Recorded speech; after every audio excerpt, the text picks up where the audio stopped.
Yuba-Sutter.live's local government live streams are presented by Plumas Lake Self-Storage in Plumas Lake, where lifelong local residents are helping other residents keep things safe, providing indoor storage units, outdoor RV and vehicle parking, moving supplies, and Penske truck rentals. Details at plumaslakeselfstorage.com.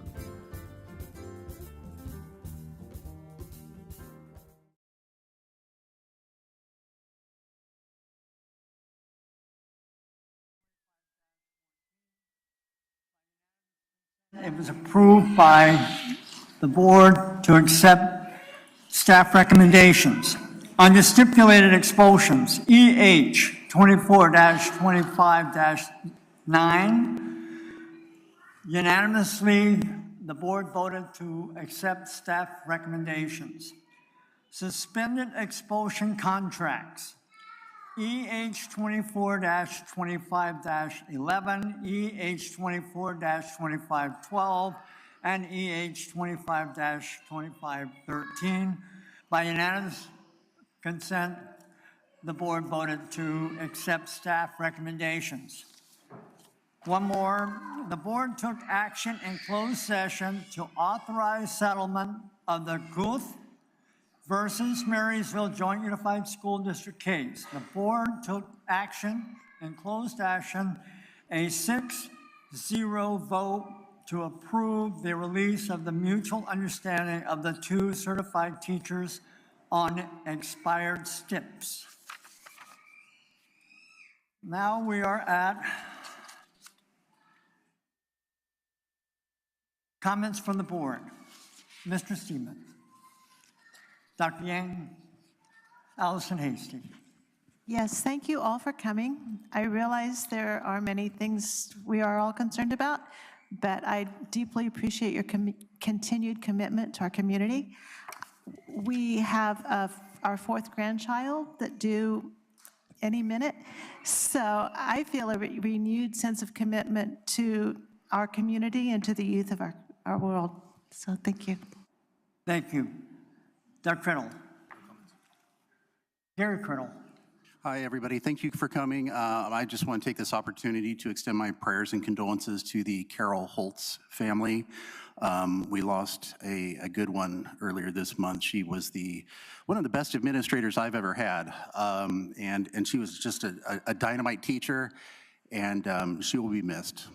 Thank you. Thank you. Our student rep.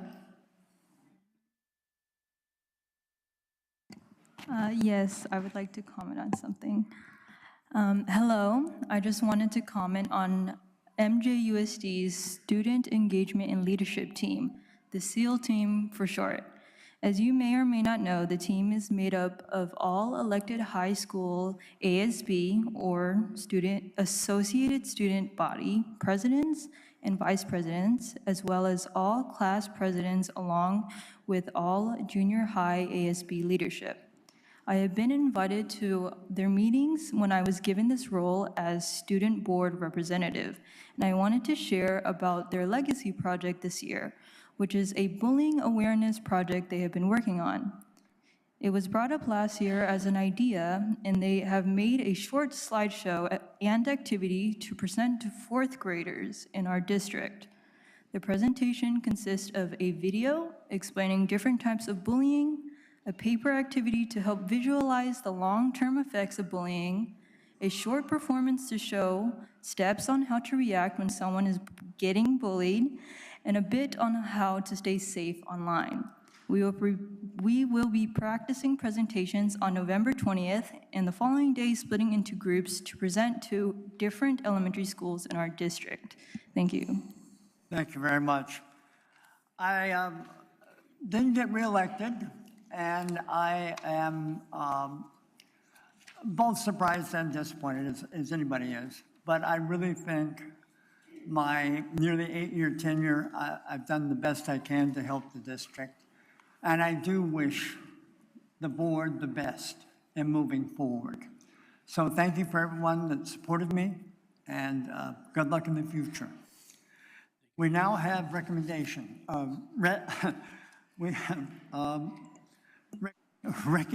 if I can pronounce it. So we all go out.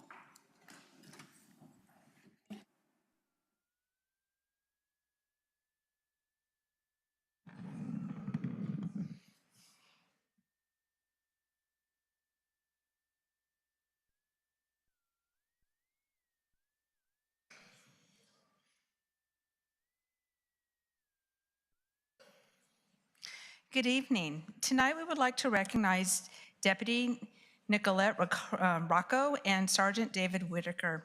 On behalf of Marysville Joint Unified School District, it is with great respect and gratitude that we recognize Sergeant Whitaker and Deputy Rocco for their prompt and decisive response to a recent online threat targeting one of our schools.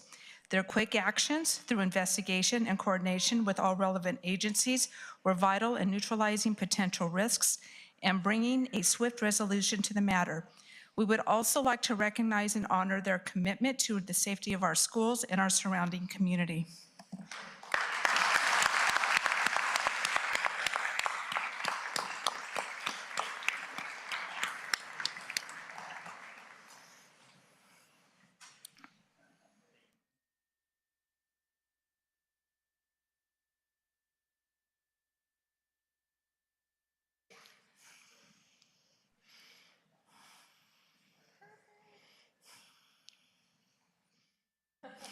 There we go. Okay. Ready? 1, 2. Awesome. Thank you. Thank you.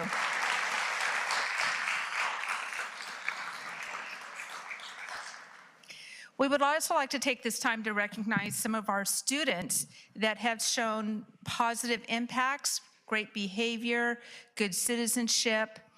These are the students that are recommended by their teachers.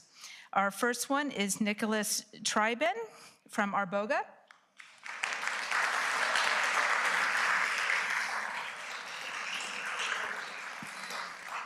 Austin Jensen from Browns Valley.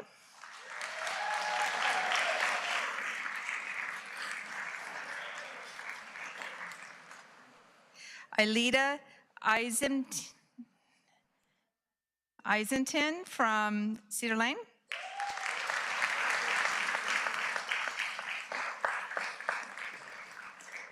Emma Vu from Ella.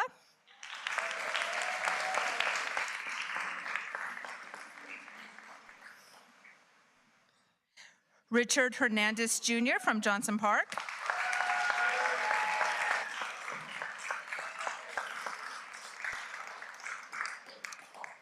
Jim C. Vang from Lyndhurst.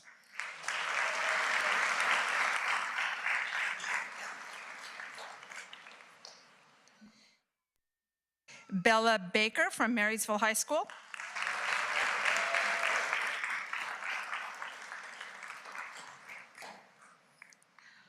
Alejandra Esquivel from Middle College.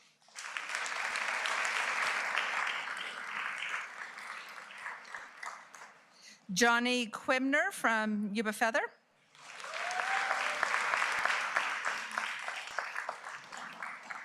And Ivan Solis from Yuba Gardens.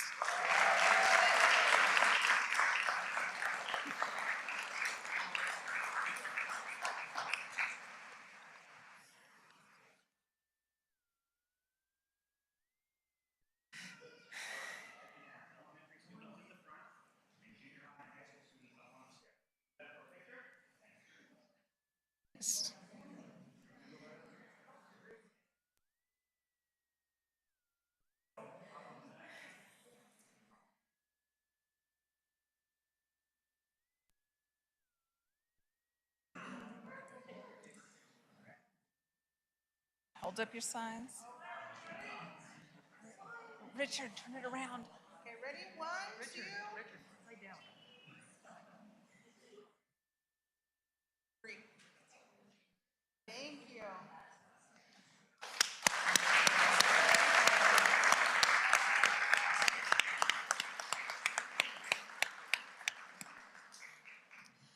We would also like to thank our staff, both classified, certificated, for the great work which they're doing. So for our nominees for this month is Tricia Norby from Browns Valley.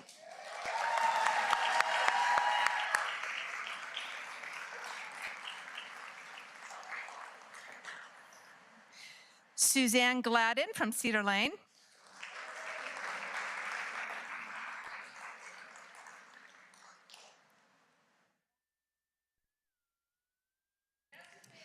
Kevin Herberger from the district office.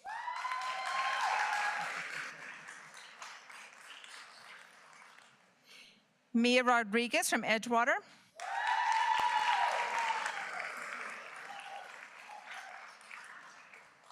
Tammy Smith from Ella.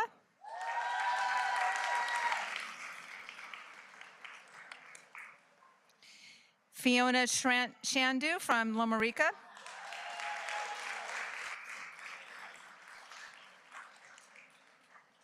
Yvonne Thornton from Marysville High School.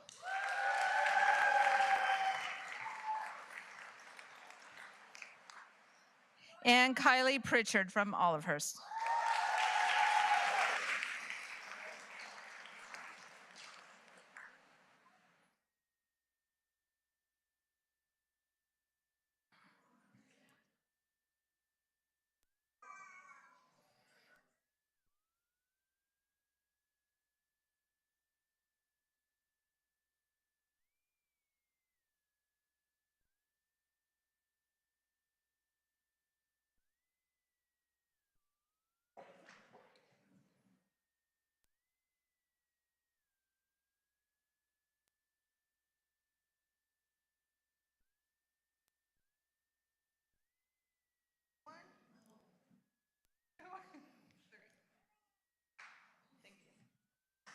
Thank you for all that you do for our children.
Now we're going to move on from comments from school site representatives.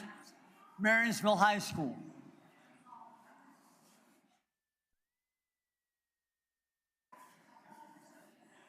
Please state your name. Hello and good afternoon. My name is Lisette Raya and I am the ASB president at Marysville High School. During this past month, we hosted a trick-or-treat activity during lunch for all grade levels. We decorated teachers' doors and handed out candy. Overall, we had around 450 students participating. From the beginning of the school year to now, we noticed an increase of participation not only from students, but with staff too. 12 of our FFA members attended the National Convention in Indianapolis, where Mauricio Cedeno played his trumpet in the national band in front of 65,000 people.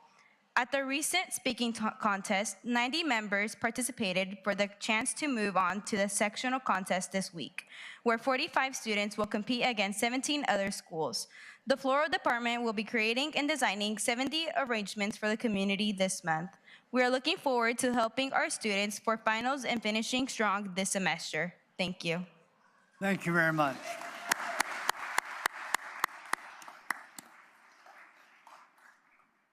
Olivehurst High School. Please state your name. Good evening, everyone. My name is Lucia Hernandez, and I'm the ASB president of Olivehurst High School. And I just wanted to bring you guys some exciting news going around campus. Starting with ASB in leadership, we have been working hard on making thankful posters for not only our staff, but everyone at our school. And we're also getting our leadership students to go out during lunch and into other classrooms and to pass out candy and a compliment as a way to celebrate World Kindness Day, which is tomorrow. Our Interact Club has also completed over 800 hours of community service in the month of October, with many of its members working at fall festivals, including Edgewater, Arboga, Olivehurst, and Johnson Park Elementary. Our varsity football team finished second in league at 6-1 and 7-3 overall, with just missing the playoffs. Our girls volleyball went on to our first round of playoffs, and our golf team made it to the divisional round. Also, our cross country ended on a positive note. 3 of our 4 runners competing at the past Saturday's cross country subsection run, with a personal best on a challenging 5K course at the Cavaliers County Fairgrounds. A freshman posted our team's best time. Lastly, our FFA, 5 Lyndhurst FFA members attended the National FFA Convention and Expo in Indianapolis, Indiana. FFA hosted the November FFA activity, where members did a handprint painted pumpkin and a thankful card to someone of their choosing. Students and parents came to an information meeting last week to learn about raising and selling livestock projects for the 2025 Yuba-Sutter Fair. Tomorrow, FFA will compete at River Valley High School for the sectional FFA opening/closing ceremonies contest. And lastly, this weekend, FFA members will attend the Sierra Boots FFA section barn dance activity at Wheatland High School. Thank you. Have a good night. Thank you.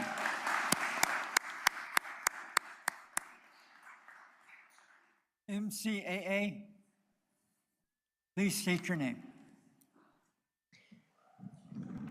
Good evening, everyone. My name is Sahej Garwal, and I am the ASB president at MCAA. The fall semester at MCAA has been going incredibly well, with school spirit and participation high.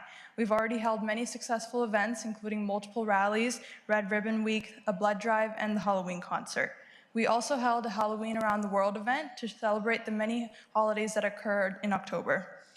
At the rally, we had a costume contest, many performances from classes including band and dance, and many more activities. Leadership also held a pumpkin painting competition for a week in which all slots were full, and we had a bunch of really nice pumpkins painted by our students that were showcased throughout the campus. Also, the Halloween dance took place on the 25th, with over half of the school's population in attendance. At the dance, we also had various other activities, including a haunted house put together by our senior class and a photo booth held by our art club. Additionally, there was also a spirit week held that week, and participation was really amazing and high. The fall drama production took place the last few weeks of October, and it went great as the drama classes put on an incredible show. It was really enjoyable, entertaining, and all the details and the title were kept secret until you actually got to the show. So once audience members arrived, they were told it was a trap. So it was Halloween themed. It was really awesome. Currently, we are also in the middle of preparations for many events, including Dragon Fest, which is a lunchtime event that showcases student talent. So we're going to have student performances, and this will be held this Friday. We've already had many auditions. There will also be some fall festivities, including a hand turkey painting event, a positivity chain, and a spirit week for the end until the break. Additionally, we are planning with the Excel Club a canned food drive for the end of November and have many other events upcoming for the end of the semester. Thank you for your time and have a great rest of your day. Thank you.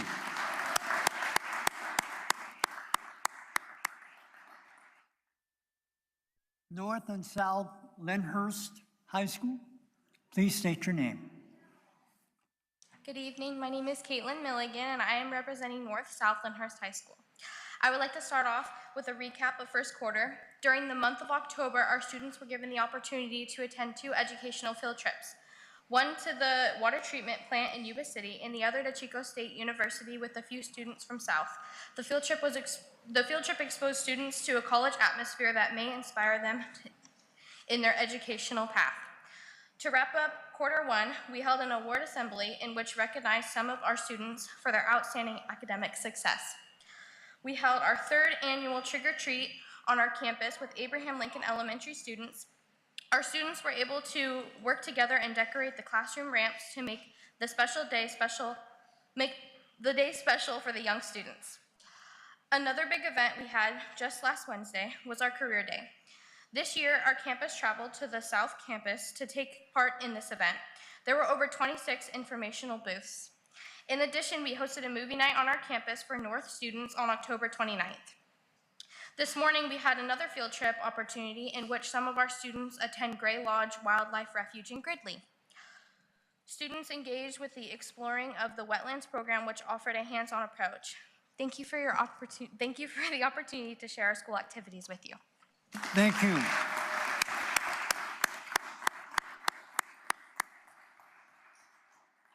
Now we have opportunity for the union organizations to address the board. Muta.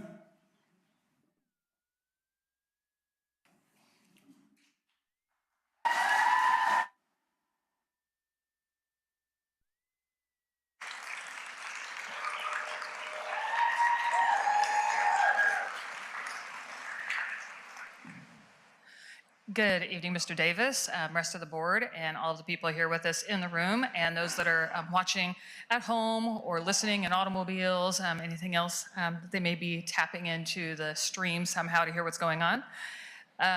First off, I do want to thank Mr. Davis and Mrs. Hasty for the years of service on the board.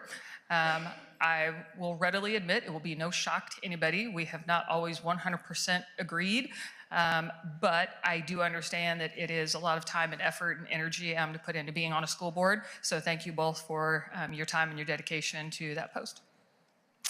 Additionally, we just had a holiday yesterday that I would be very remiss if I did not acknowledge. And so I also do want to make sure that the Teachers Union acknowledges and thanks and gives great honor and recognition to our veterans. I wish that one day on the calendar could do enough and say enough, but it simply does not, and neither do mere words, but we appreciate everything that our veterans have done for us. In regards to union comments, though, I will say, getting more into the bargaining and negotiations end of things, because it is also no secret that that's kind of where we stand in the muck and the mire at this point. It has come to the point where we have had to, the district has declared impasse and the union agreed, so we are headed for mediation on December 4th. And there's not a lot new at this point that I can say, but I can say a lot of things and reiterate some things that have been mentioned before. For one, I want to preface these comments with the idea that when I make any reference to the superintendent, that is in no way the interim superintendent, and it is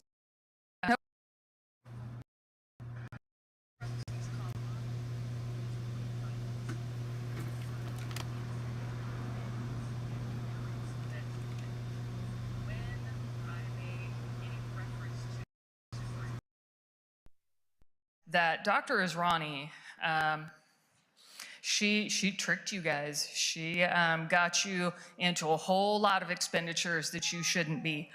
She spent money like it was going out of style and went through it faster than water going through your hand. And all of it was, you know, we heard how it was all to make the district look good, that all this money that was being spent on things, it was all to make the district look good. I beg to differ. Every dime of it was to make her look good. And you can tell by her LinkedIn profile. Because I'll tell you, this district has never spent over $1,000 to get me an award, but they did for her. And I don't know how it is that you could be oh so deserving of an award that you have to pay for to apply and then get it. But apparently there are organizations that will then deem you one of the 25 superintendents to watch. To watch what? Spend down our COLA? You now have an opportunity, though, to fix things.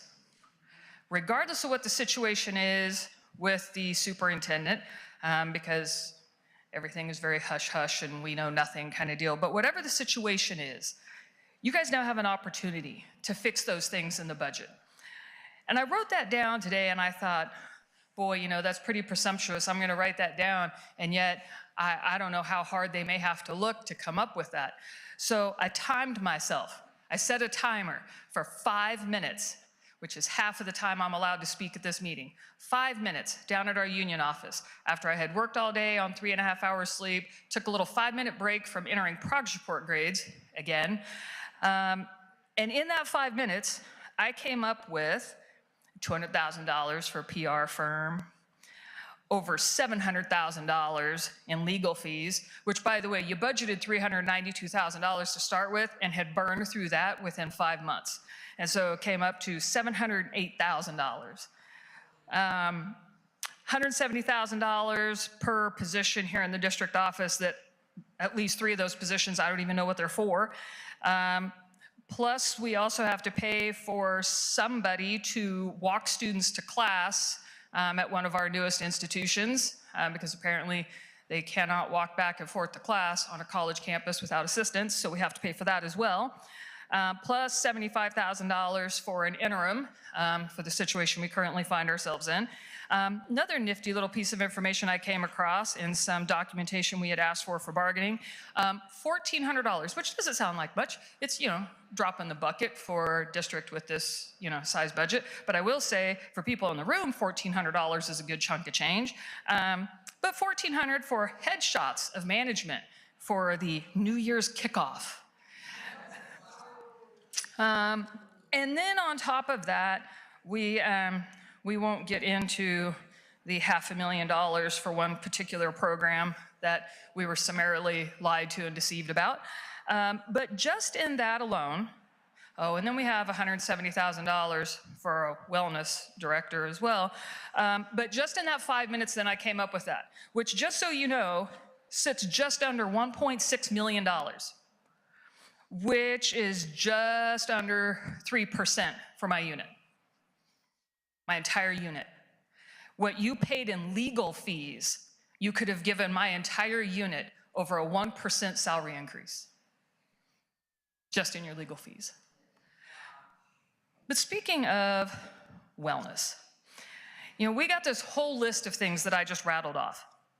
And all of those are perfect examples of the fact that there are a lot of things that the district can function without, but there are a lot of things the district also needs so that our students can thrive.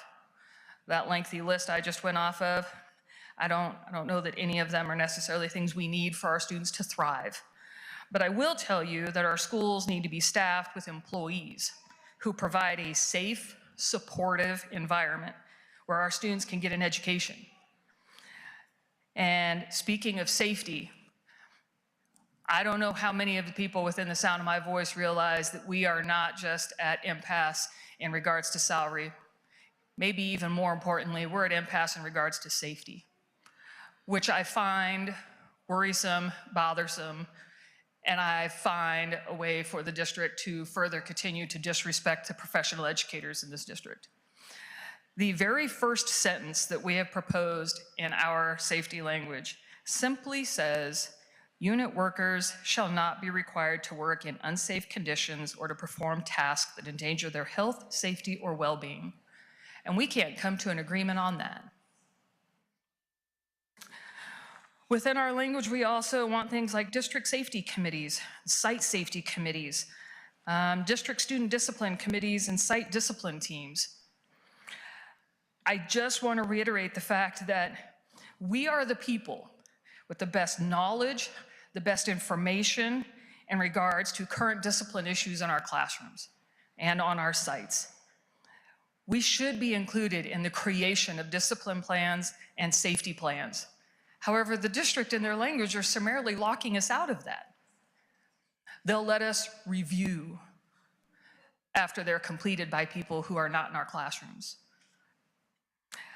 I think that the people who are most immediately tasked with implementing any discipline or safety plan should be the ones who get to be at the forefront of creating those plans. I wish it wasn't so, but we're losing people. We're losing teachers. We're losing members even of OE3 as well that are here. I mean, we have to do something in regards to safety. Some of the language that we have proposed is in regards to assault, and ed code in regards to assault. I wish that I had a simple answer. Unfortunately, I don't. But I will tell you that the phone calls that I continue to get in regards to issues where teachers and other staff members are suffering from things like threats and assault and attacks and they're not being addressed, and ed code is being violated in that law enforcement is not being contacted, doesn't seem like much to put that in our contract language. However, the district would like to tell us that admin gets to decide if it's warranted. If I'm the one that's threatened, attacked, or assaulted in my classroom, I decide. Law enforcement should be contacted. And so we go to mediation on December 4th. We are hopeful, because that's what you go into mediation feeling, is try to have some hope, but you have the opportunity. It's time to make some changes. Thank you.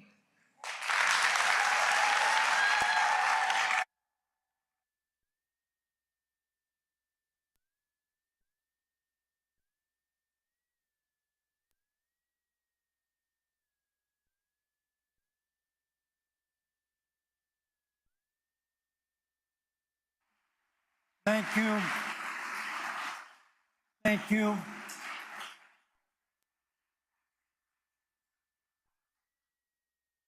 Operating Engineers Local Union Number 3.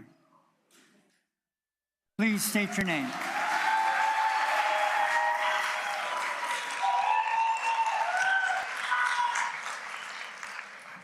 Ruta Nelson. Good evening, board and cabinet. Again, my name is Ruta Nelson. I'm an employee of MJUSD and an Operating Engineers Local Union 3 steward. This community may know me as Ruta Perez, as I am a product of it. I was born and raised in Olivehurst, went to Ella Elementary, then Yuba Gardens, and graduated from Lyndhurst High School. I also attended Yuba College. I started working at MJUSD in 1993 as a sub until I was hired full-time at my alma mater, Lyndhurst High School. I worked and coached there for a couple years prior to getting hired in the technology department at the district office. Soon after being employed by MJUSD, I became an OE3 union steward to support my peers. I'm proud of my community and proud to work at MJUSD. I've been happily employed in this district for over 30 years, but here recently, I've never been more disappointed in it. I love my job, this community, and I want better for it. However, we feel the appreciation this district has for their employees lacks luster. OE3 has been patient, we have been quiet, and sometimes too complacent, and we are tired. We want to be heard and we deserve more. Our bargaining unit is the second largest bargaining unit in this district, and we are very eclectic. We have maintenance workers, custodians, ground workers, bus drivers, cafeteria workers, secretaries, and classified workers of all kinds. OE3 is made up of over 400 employees within this district, and we are usually the first people anyone comes in contact with when stepping onto a school site, a district office, or a bus. We've watched this board approve multiple positions at the district office, the school sites, and have approved third-party companies to do things this district and our employees are quite capable of doing. What we have not seen is this board ask, have our employees been taken care of yet? We know the budget is challenging and spending has not been entirely in the hands of the right people, but what's so very disappointing is that this board has failed to make sure the people who are running this district have been taken care of. I've watched board meetings, I've attended both board meetings and study sessions, and I keep hearing the district has no money. We are deficit spending, all the while watching more and more positions and programs get approved. This district office used to only be the bottom floor of this very brick building. Marysville Charter used to occupy the upstairs. Now just think about that for a minute. We understand times change, districts grow, and new programs are created, but if this keeps going, we'll need a new location for the district office, but yet there is no money. We've watched many grant-funded jobs and programs be approved, which is great. But what isn't so great is that those grant-funded jobs and programs cost the district money too. But yet, there is no money. The August 10th budget study session, which discussed the 8.22% COLA, was scheduled for an hour. I attended that meeting and I was hoping to get to the podium. However, with all the confusion that had gone on at that meeting regarding the understanding of the COLA, it had gone scheduled overtime. Now, I'm very cognizant of people's time, and if they say a meeting is scheduled for an hour, then I respect that. But after almost an hour and a half, the meeting was adjourned. The gavel hit the table, and all of your stakeholders but one left. But yet you, the board, continued to have conversations. A serial meeting was held, which is violation of the Brown Act. I don't understand how you felt that it was right that all your stakeholders had left and yet you still continued conversations. A serial meeting is a series of communications between members of a legislative body that violates the Brown Act's open meeting requirement. The Brown Act prohibits a majority of members from using any type of communication to discuss, deliberate, or take action on public business outside of a public meeting. Now, I don't know what was discussed after all your stakeholders had left, and I don't know if it led to or will lead to any type of action, but I can tell you that the discussions you had did not include all the members that were in attendance at that public meeting. Those conversations should have never happened. If there was confusion about the COLA, why wasn't the homework done prior to the meeting? It was very clear. It was very clear what the session was about. Again, the disappointment. There's no presentation with colorful graphs to show the changes in the last many years with jobs, cost of living, increases to our insurance, et cetera. We just want to state the facts. And the facts are the COLA was 8.22, plain and simple. We didn't create that number. The state created that magic number. The state believes that the increase the people in California need to buy groceries, afford gas, housing, etc., is 8.22. So if the state believes that, why don't you?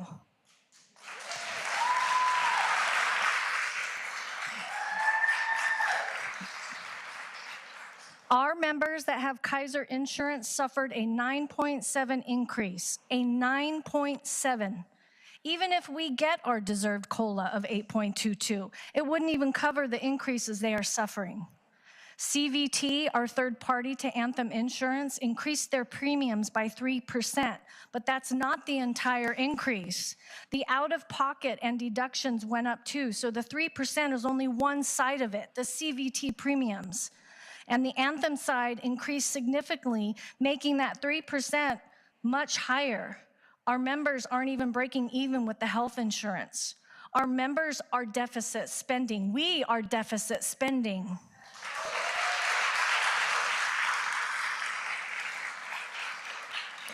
We are well aware your premiums are paid for by the district and you don't have to worry about these struggles, but we want you to hear ours. So again, we say, OE3 has been patient, we have been quiet, and we are tired. We ask you, the board, look at the facts, and please just do what's right. Yes, district money was poorly spent, but that is not our fault. The 8.22 COLA was given to the district. We deserve it. You should make that right. Last salary increase Yuba City Unified had was 11.5%. The salary increase given to Gridley Unified for the 23-24, which is exactly what we're bargaining for, was 10.78. So at the very least, we deserve 8.22. And not only do we feel that way, but the state of California does too. Thank you for your time.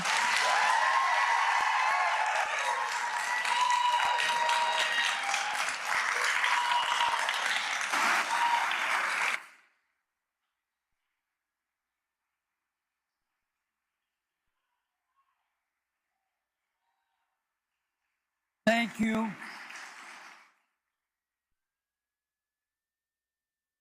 California School Employees Associations number 325, 326, and 648.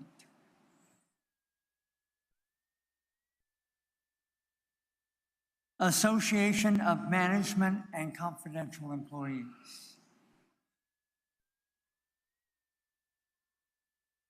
Supervisory Unit.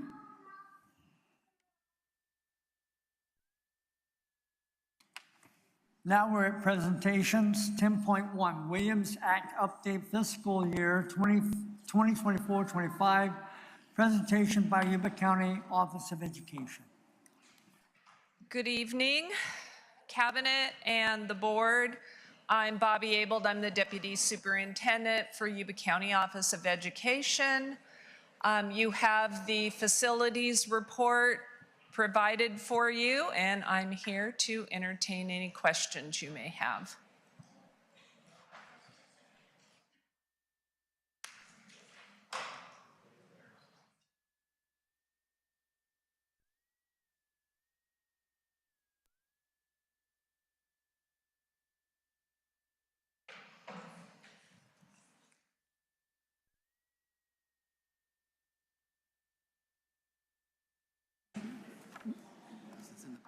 Where is it?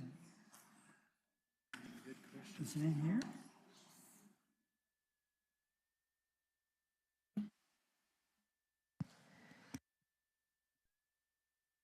Report was in the backup documents. It was the condition of Cedar Lane. The Williams was for Cedar Lane Elementary.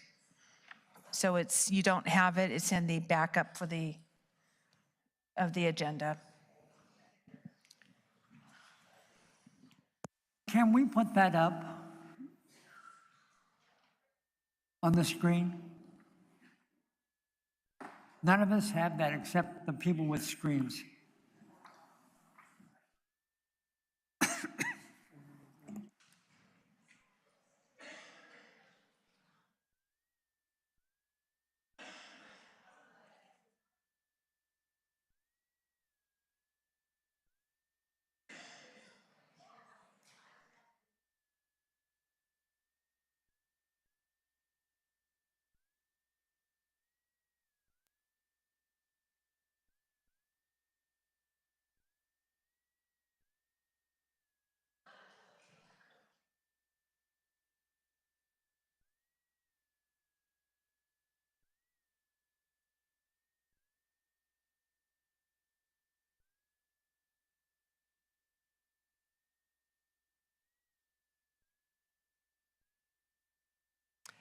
Those are the instructions. If you want to go to, keep going. One more, another. Okay, this page here is the overall rankings of all of the detailed scores added up and then averaged. And on the next pages are each of the areas and how they were rated.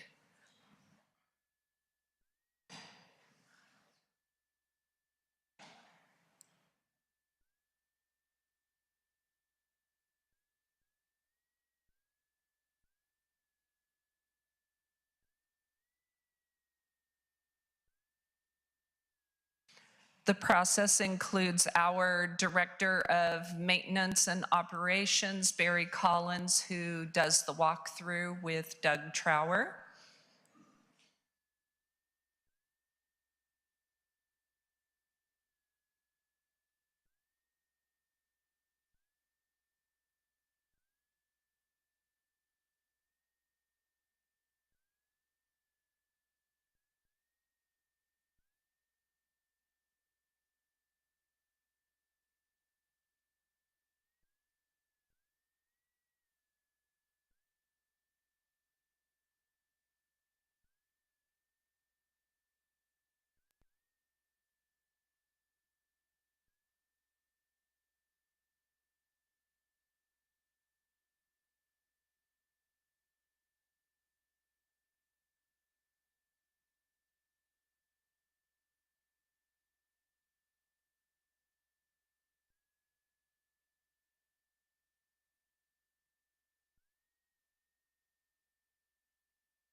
to make use of time, what are your highlights?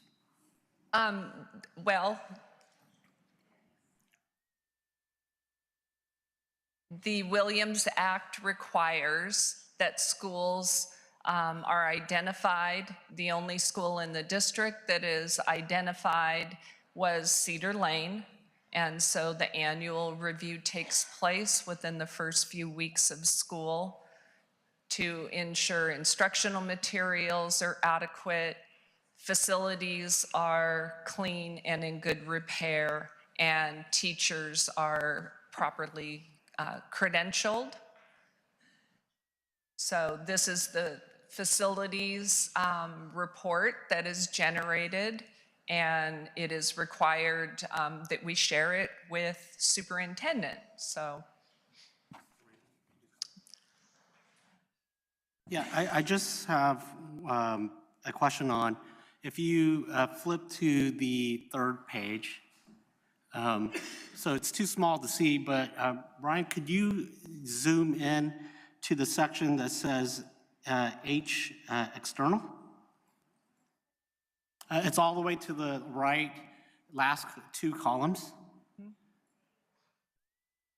So I'm trying to understand, I understand why it got rated poor because it's 46%, but I'm trying to understand how does 13 okay plus 2 deficients, right? I think the D stands for deficient. Yeah, deficient and 13 not applicable equals to 46. So if you look at the right-hand column, it says 92.86%, that makes sense. And then if you look at the left-hand column, that's 0%, but it's mostly not applicable. And then somehow that all adds up together equals 46.43%. So how does that math work? We would need to talk to the legislators and those that have created the calculations behind the rating scores. Each year we have some interesting conversations surrounding the way that the calculations come out. So that rubric is based upon a state grading structure. Correct. So we're penalized for having a bunch of not applicables then. At times it does appear that way. Yeah, Yes, because if you scroll all the way to the left, you'll see that category that has 13 counts is in the non-applicable, and that's where I don't understand. How are we judged unfairly by the state for non-applicable? It doesn't apply. There is, right? Well, there is an interesting calculations behind the rating of each of these areas, yes. So you're the County Office of Education. How would we improve that score given the fact that we're 92.86 on one side and not applicable on the other side? Because as one of the board members, right, we want to make sure that we correct the deficiencies. How does the County Office of Education and the state recommends that we fix that deficiency if I would be happy to have Barry Collins follow up with Doug. And Brian, do you oversee that department now? Or Jennifer does. I'd be happy to have a follow-up conversation about the conversation that was had during the actual walkthrough and inspection. But I would still like to also understand the grading mechanism that causes us to be deficient if the rubric doesn't apply to us. Yes, sir. I'd be happy to have a follow-up. Okay. Also, I think there's a typo on the screen that was before this. It says playground. I think it should say playground. Bathroom. Oh, yes. Could we please put an L in there before we approve it? Thank you for bringing that to our attention. Yes, ma'am.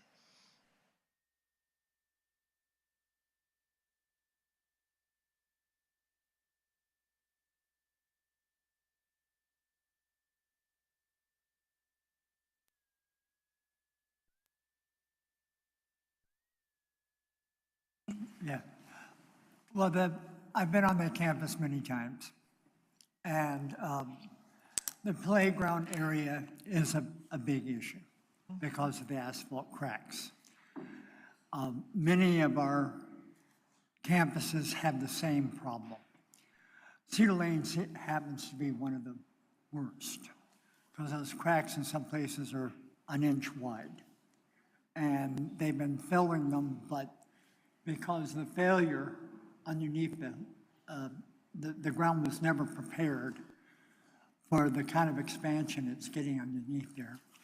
And I know it's been brought to maintenance attention, and they've been doing their best to get a temporary fix, but it needs to be completely rebuilt like we did at Olivehurst, which turned out to be a very expensive project because we found issues in the underlying substrate of that playground area that we had to fix. That was not a part of the contract. So we have a big challenge across the district to get those playground areas rebuilt so they're safer. But we certainly know that this is a part of our annual reporting, and I'm sure Doug Trower has quite a list of what he's trying to fix given our budgets. And I know he does his best with his crews every year to remedy those situations, but the actual rebuild is hundreds of thousands of dollars that the district does not have right now. But we certainly appreciate Yuba County Office of Education. Well, thank you. And again, while I can't address the calculations behind the rubrics and the way that the scores are rated, I think that the board will find the comments on each of those lines that were developed jointly between Barry Collins and Doug Trower to be the most helpful in making your assessment as to the condition of the school site. Well, thank you very much. Thank you.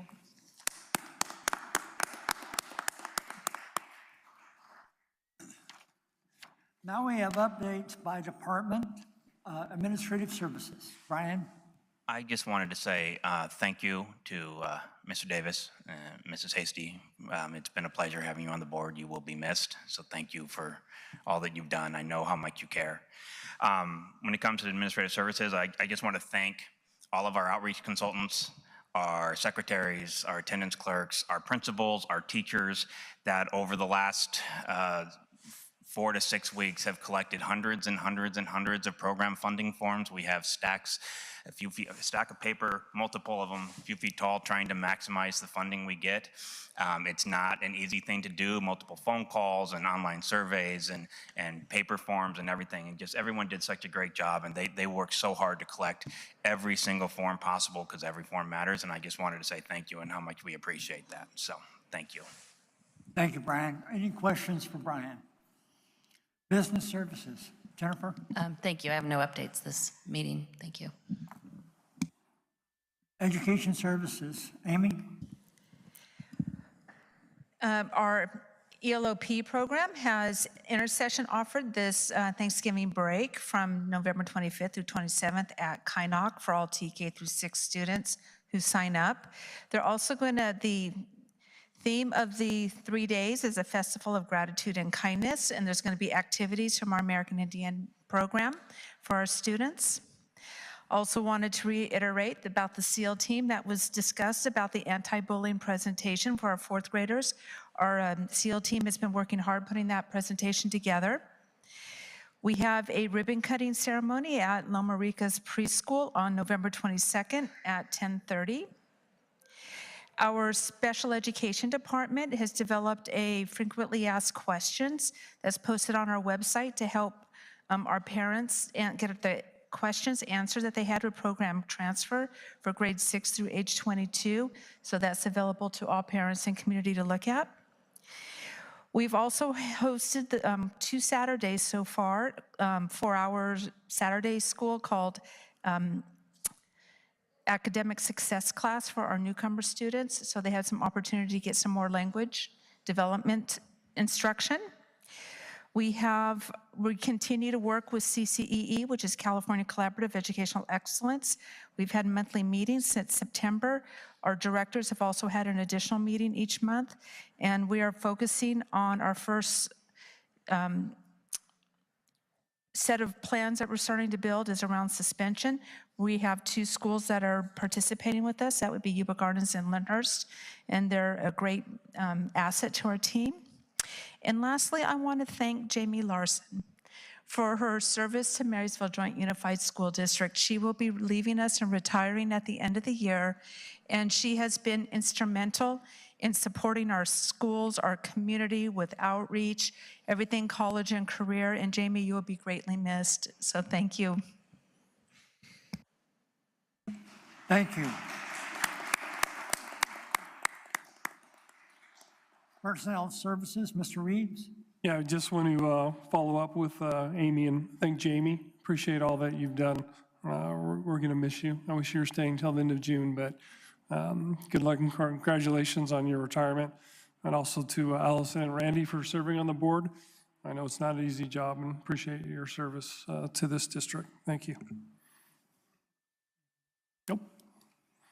Do you want to say anything for Superintendent? I do not. Okay, that's fine.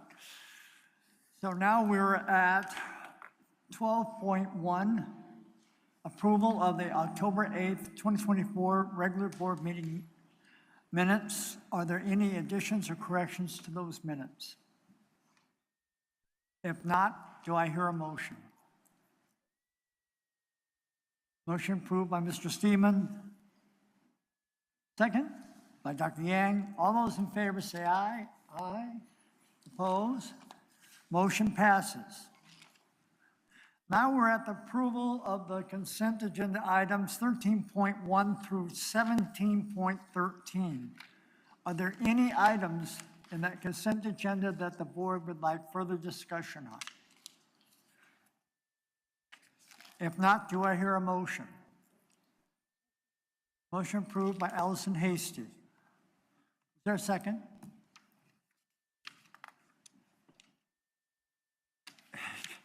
Second by Gary Criddle. All those in favor say aye. Aye. Opposed? Motion passes. Now we're at new business. 18.1. Now this is a very different section. This is all first read of the update to the board policies.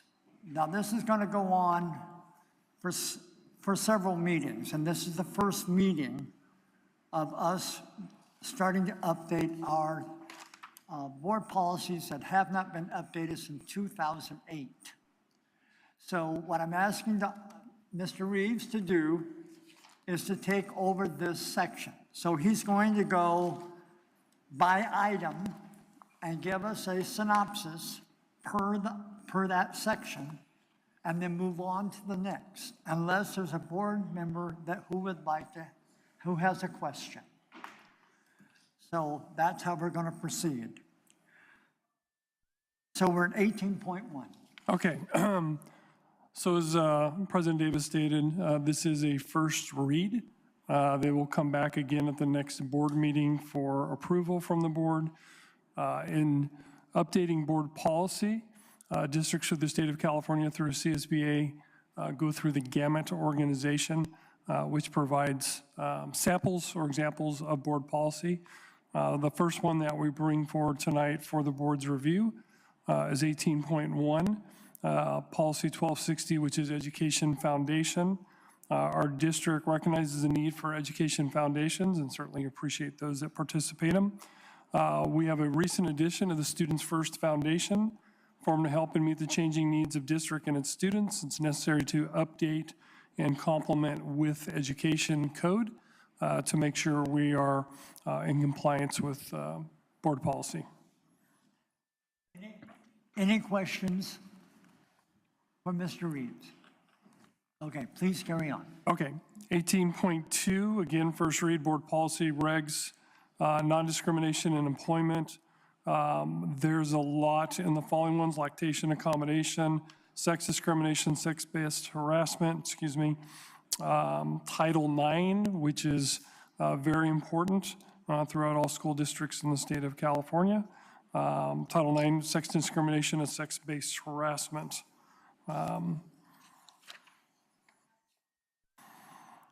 And again, those are updated in April 2024 through the U.S. Department of Education. So again, it's imperative that districts throughout the state are in compliance with Title IX and have up-to-date board policy. Any questions for Mr. Reeves? Please carry on. 18.3, complete first read. Again, board policy, administrative regs, uniform complaint procedures, non-discrimination in district programs and activities. Again, it gives the opportunity for the board to make sure we're in compliance with uniform complaint procedures, non-discrimination in district programs and activities. Again, and that ties into April of 2024 updates through Department of Education with regards to Title IX. Any questions for Mr. Reeves? Please carry on. Okay. 18.4, non-discrimination, harassment, sex discrimination, sex-based harassment, Title IX, sex discrimination, sex-based harassment, married, pregnant, parenting students. Again, update to be in compliance from April of 2024, Department of Education implementing Title IX federal law prohibiting sex discrimination in publicly funded educational programs and activities. Any questions from the board? Please carry on. The last one we have is 18.5, Board Policy Administrative Reg regarding volunteer assistance. The purpose is to provide the board opportunity to update and complete a first read regarding our voluntary assistance, which is aligned with CSBA recommended policy. And again, make sure we're up to date with those that come into our school and how they're covered under our school insurance group, workman's compensation programs. Any questions from the board? Those attachments are on our website. The additions and corrections are in red. So at the next board meeting, we will be approving those policies except for what the board objects to. So now we're at 20.1. Approve the resolution 2024-25/10 and public hearing for the compliance with the pupil textbook and instructional materials incentives program. Amy? Good evening. I put together a small presentation to help explain the process of why we do this sufficiency notice, as well as how we get and move books to our students.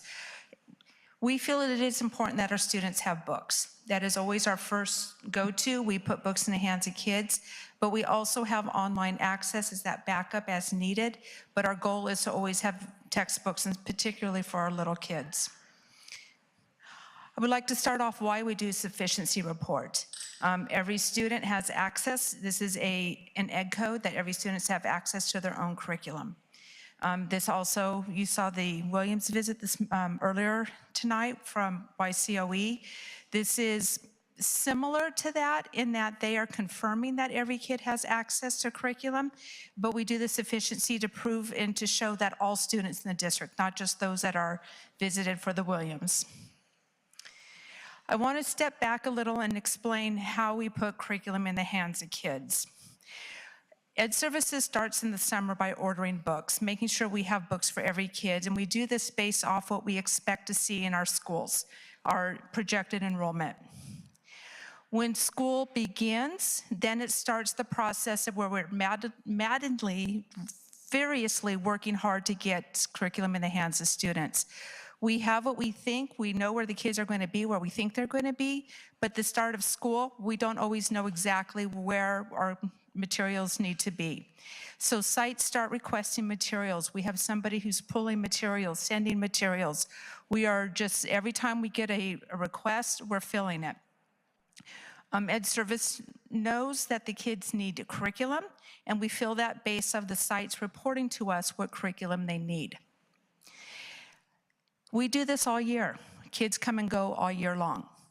So it could be 2 weeks from now, we will get a request for 10 books somewhere, and we find those books and we move them. Sometimes we move the books from school to school. Sometimes we have to order more books. It depends upon how many books we have in the district versus how many books for a bubble of kids. For example, in 4th grade, we actually had to buy more books. We have more kids in 4th grade than we had last year in 4th grade. So this is something that we do all year long. I also wanted to show you which books that we purchase and which books we have subscriptions. When we do a curriculum adoption, sometimes we buy hardbound books, sometimes we buy consumables. If they're a consumable book, we usually have a subscription, and those get refilled every year based off of our initial purchase. The initial purchase is only good for the life of the adoption, which is an 8-year cycle. Everything that you see in check marks are the things that we had to, it tells you whether it's hardbound or consumable, and everything that we purchase also has online access. One of the things we're up against this year is because of the pandemic, our curriculum cycle has been interrupted. We should have purchased new math curriculum 2 years ago, but we won't be allowed to purchase it for not this school year, not next school year, but the school year after. It's just the nature of how the adoption cycle works with the state of California. And so because of that, we're having to purchase both math and language arts every year because our subscription is out. With that being said, with everything we've purchased this year to put books in the hands of students, we have spent over $900,000 to make sure our kids have access to the ELA and math that we have to now purchase, all of our ELD materials, new grade levels. Our TK adoption was purchased using TK money, and it's just what it costs to make sure our kids have curriculum. And so we have been making these purchases all year. We're hoping that we are done with purchasing and that we have enough curriculum throughout the district as our kids come and go for the rest of the year. I did call every single principal and every single site, and I asked them if all of their kids have curriculum, and they've all reported that their students have curriculum. So I'm here to ask you tonight to go ahead and approve this efficiency. This is a required action to show that all of our kids have curriculum. Thank you. Could I jump in here real quick and add to it? Mr. Yang, Dr. Yang, you had some questions last time about textbooks online and everything, so I did start taking a look. What I found was it's going to be hard to give you actual numbers because most of the things we're talking about are at the elementary level. And so while I can tell you, for instance, that 79 of our elementary teachers logged into their Wonders ELA curriculum on October 17th, what I can't tell you is how many kids were doing it, because typically at the elementary level, a teacher, say a first grade teacher that may not have all the books that they need in class, will put it up on the screen and the kids will read along on the screen, so I could have 20 to 24 students accessing it. But I want to make it clear, like Mrs. Stratton said at the beginning, we don't for a second think that the Chromebook takes the place of the actual book in the class. It does allow us to be in compliance with Williams Act, but it does not at all replace the need for those actual books in class. And it's always better, especially when you're teaching a student to read, to have them following along, pointing at the word for word. And so while we did take a look, and I did confirm that we've got Chromebooks and enough Chromebooks at every school site, and while we do have some issues with chargers, and they do tend to disappear from classrooms, but I made sure that our secondary schools have additional chargers. They know how to get more if they need it quickly. So we do have that. It does allow us to stay in compliance, but it does not take the place of the textbooks, like Mrs. Stratton said.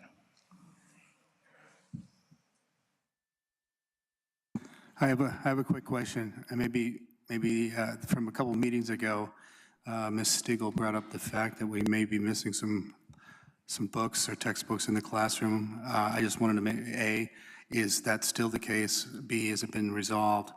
And so on and so forth. Maybe you can answer that, Angela.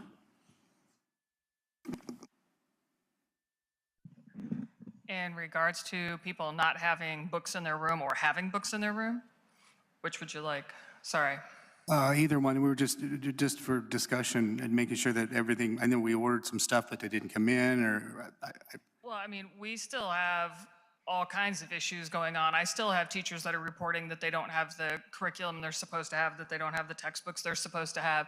We now have situations in which books have been taken from classrooms and have disappeared off into the wild blue yonder with no explanation, no nothing to the teachers that that classroom is. We've also got situations in where people's own personal classroom libraries have been stamped or branded. So I really couldn't tell you what's going on. We're still, I think we've got a breakdown in communication going on. I still am not quite sure. I just heard what Brian said in regards to the chargers for Chromebooks, and I believe 1000% what he just said. But if you walk around Marysville High School, you will still see signs up that say, we're not giving out any more QR codes and we're not giving out any more chargers for Chromebooks. So I still don't have one in my classroom. I got one from another teacher in the district who drove by my campus and said, here, I've got 25 of them in my room. You can have one. And so that's how I got one. I'm kind of at a loss also. I don't understand, and I assume, because I've had to put together presentations like this, I assume it's in the back and forth of going from a draft to the final thing, and you're making phone calls and checking emails and all that to put numbers into columns, but I'm confused how on the slide before it says we have no TK curriculum, but then on this slide it says that we're spending $15,000 on TK curriculum. I don't know. I'm still kind of at a loss, and the question I had that I came up here to ask was that, because I assume we're supposed to be having a hearing, that's what's on here anyway, is public hearing. I don't know if that's an accident or not, but I will say that I'm still at a loss how it is that the principals are able to tell Amy Stratton that, yeah, we're all good to go. I don't know how that's happening. That process still has not been explained to me, to anybody from the union that I'm aware of. And so I still don't know how the board can be expected to say, yep, every kid has their curriculum. And if we're still relying on Chromebooks at all, I would suggest that the district look up the Williams Act in regards to that, because we have to be able to ensure then that our students have internet access at home. There are teachers here tonight that could tell you that that still isn't happening. And I will tell you, I know for a fact that Brian Williams and his entire department worked day and night, blood, sweat, and tears during the pandemic to get our students as much internet access as possible. So it's not for lack of trying. I'm not saying that anybody isn't doing their job. That's not it at all. But we can't rely on that when we know we have students who don't have internet access. So we can't then fall back on that. And so I don't know how it is that when Amy, because again, just like I said with Brian, I will give Amy Stratton all the credit in the world here that I know that she did exactly what she just said. She called every single principal and said, hey, do you have all the curriculum you need, anything you need? And I'm positive that they all said yes, otherwise she would not have just said so and she wouldn't have it on her slide. But how are they able to report that? I still have seen no documentation, no inventory, no anything that shows me that. But I'm assuming that at this point in time, I know what the Ed Code says too in regards to the fact that we were already supposed to have had this approved. And so I don't know how that works. I know that I still have teachers calling me saying I don't have curriculum. I know I have teachers calling me now saying, hey, anthologies disappeared from my classroom. I don't know what the heck happened. I don't know. It's like the reverse version of Santa Claus. Like suddenly now anthologies are just walking off. I don't know. It's like Robin Hood, I guess, for curriculum. We're going to take from the rich and give to the poor. So we'll take from this classroom and give to another, but without saying anything to anybody. So now I've actually got a teacher that happened to that now she's short 2 anthologies because whoever came in and took the anthologies, I guess, didn't realize how many kids she had in her class. I don't know. I just work here, man. I would just, I don't know how we went to there to here, but all I was doing is a clarifying question because it was brought up before in a meeting, just to make sure that we were covering that base and the board is not saying that everybody has curriculum. I think I'd like to have the board that we have that, but we want to just, make the things right and talk about what we do need, and if there are challenges and opportunities that we can address those. So we put one book to student. We don't necessarily give every student a book and then put an additional 34 books in a classroom. So there's a difference there. The difference between does every student have a book versus does every classroom have an extra set of books so kids aren't carting books back and forth. If that's the case, then maybe the cost of a book, we could add an extra charger to the classroom. And then the other thing is, in terms of what Angela referred to about books disappearing, they weren't disappearing. For example, in first grade, we needed some books at a school site for first grade. We had last year 800 students in first grade, and this year we have 750. So we have 50 books roaming around in the district.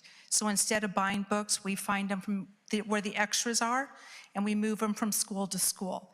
And so that's how the books would be moved out of classrooms, is because they should be the extra books that aren't, that are just sitting there that are extra. Okay? Can I clarify one thing? Sorry. And then somebody else has a public hearing comment too. It's not just me, like it is all the time. So in relation to the idea of, students having a book that they check out and take home and then having another class set in the classroom, that's not what my issue is at all. The vast majority of the teachers I know that have a class set in their classroom, it's not in addition to the students also having a copy to take home. They have a class set in their room because there aren't enough books to send home with every one of their students. And so that's why they have the class set. It's like, here's how many books we've got. You can have a class set. You cannot have enough for every one of your kids to take one home. And so I'm not referring to students being able to have both. That's not what I'm talking about at all. So, I mean, I will tell you right now, if I had a class set of books in my classroom when I was teaching freshmen, it was because of the fact that we did not have enough textbooks for my freshmen to each one have a textbook to take home. Thank you. Several board meetings ago, I touched on this in my comment, the lack of instructional materials and the difficult process to get them. I want to say that the day after that board comment, I received a very passive-aggressive delivery from the district office of a saran-wrap teacher set of curriculum to somehow suggest that there would never be a shortage of curriculum in this district. That was first period. By fourth period, I received a call to stop bringing my students to the library because they had ran out of math curriculum. So you can't have it both ways, folks. I want to give kudos to those who have been working very hard, like Angela's mentioned, and my site administrator, who I do know worked very hard at the beginning of the year to resolve that issue, but it shouldn't be an issue, frankly.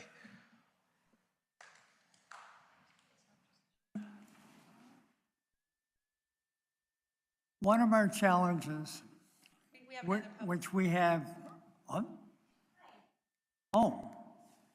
please introduce yourself. Hi, I'm Mrs. Wright. I'm principal at Marysville High School, and since a couple of the comments were directed towards Marysville High School, I would like to clarify a couple of things. Amy Stratton and her team did reach out in email and ask if I could confirm about the curriculum. I responded to her and said I would not reply in that immediate time frame, and she gave me the time to wait until after our workday, where all of our staff was present on that Friday. During the workday, I verbally confirmed with all staff members that were present and asked them if they had any curriculum concerns or needs to let me know so that I could bring that to the district office. At that point, no concerns were brought up. Additionally, if there were needs for chargers and somebody brought them to myself or my secretary, they would be purchased. We have purchased several of them in the past. We have given them to teachers. We have provided opportunities to track how they are handing out and checking in and out those items. And if the teachers have lost the ones that were given to them and have not come to us to ask for more, I don't know how to support that. Thank you. Well, what I'd like to do I just want to say real quick, ask- sorry, this is getting kind of old. Marysville High School was one example of one issue. What I talked about also was district-wide. And in regards to like me somehow losing a charger, we'll put 150 kids in my room that don't have a charger and see what happens to one. Sorry about that, folks. I just wanted to know if everybody had books. Thank you. Well, what I would like to do is table this, and because there still is, it is not clear to the board that we have an accurate assessment. And what the purpose of this is to get an accurate assessment of what's going on. So I know from what I've heard is the chargers are not widely available for some of our kids. And then now we're hearing there's books not available for some of our kids. So we need to know which way is it. And I would like to see a plan to fix it, because all we're hearing is the problems. And that's not what we're here for. So I would ask the board if we can vote on tabling this to the next meeting. Yes. Yeah, Brian, I do have a couple of questions, and it's in regards to the chart. If you go back, can we slide back to the curriculum chart with all of the bubbles? So Brian, if I understand this correctly and what you said is that if I'm looking at this chart, I'm looking at the third row, not including the vertical column that is the headers, but this third row that says online access. Right, right. So one of the other questions that I did ask, from the last board meeting, was that we do not have any student in our district who has opted to not take a Chromebook. Is that correct? That's correct. Okay. And so if I look at the third column, it says online access. Am I correct that those check marks are for everybody with the exception of KTK then? All of our students, because if I understand that vertical column correctly, it says TK base play and it says teachers only. So I'm assuming teachers are the only one who do have access to the online curriculum. But everywhere else, all the green bubbles says that if you have access to a Chromebook, which works, right? There's a lot of underlying assumptions there. The student has access to the curriculum. Is that correct?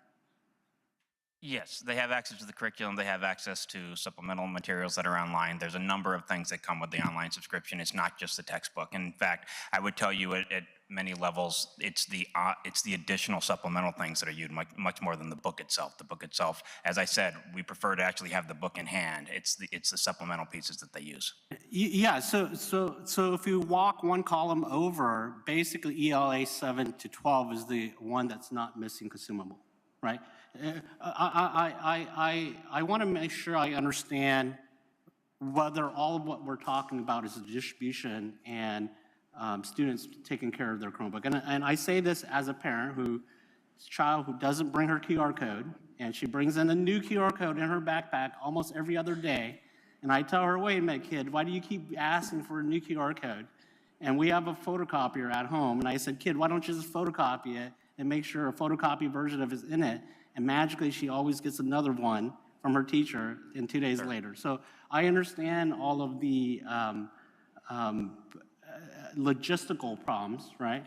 But is it correct then is that all of, with the exception of ELA 712, there are hard consumables that's available to the students? So when you look at this, in the first column where it says hardbound, that means the curriculum comes in a hardbound. Mm-hmm. And where it says consumable, for example, the ELA for K6, they have a hardbound and they also have a consumable work text. Two different resources. ELA, the adoption came with just a hardbound. The students did not get a consumable text. It wasn't part of the adoption. It doesn't exist? Doesn't exist. Okay, yeah, the reason why I'm asking is I'm trying to understand the Venn diagram of how much overlap the online curriculum has with the hardbound and the consumable. So everything that is hardbound and consumable can be found online. Okay, so basically the understanding here then is that it's a logistical and distribution problem, right? Yes. Distribution of Chromebooks, logistics of QR codes, chargers and all that stuff. And also the distribution of the textbooks, what textbooks are at what school site. Okay, so let me understand this correctly then. Who's responsible for the distribution, ensuring the distribution and the logistics of this curriculum then? Of the curriculum, it said services. Ed Services, okay. And who's responsible to notify Ed Services if there's gaps in the distribution? We ask that the school site send us, we have a request form that the school site sends us when they need new curriculum, or need curriculum. Okay, so just going back to what you said, Brian, so when you guys audited one day, right, which is what I requested, audit one day, see what is the utilization rate for a classroom. And what you said makes sense. you can't audit the students because it's displayed up on the board. Let me ask you this. The benchmark for whether we're doing better on the Chromebook or not is if it was a physical textbook and a new student shows up, would that new student most likely be able to access that curriculum with the Chromebook or with a hard book? Or if a student shows up, let's say, and have the dog ate one of the pages, what's the odd of replacing that page in that book versus access in that Chromebook? So I could answer that. So our schools have their curriculum. They usually keep the curriculum they end at the end of the year. That's the curriculum that's on site. So if a grade level is lower than they were the year before, there's extra books. They could be, and a kid moves in, a book could be found wherever the school site houses their extra books. They just go pull a book off the shelf and hand it to a student. If there was a situation where they did not have a book on the shelf, that's when they would make a request to the district office. We get the request, we fill it, it goes out in the mail the next day. So it's possible a kid would be one day without a book. So I'm just looking at benchmarking. If a site was 100% hard copy books, and is that worse than a site that has a Chromebook access, a hybrid system that we have? I think that probably comes down to personal choice in the sense that. Well, no, not about, it's about, would a student most likely be able to get that book if we went to a hard copy system? They would have to. Williams says that every kid has a book.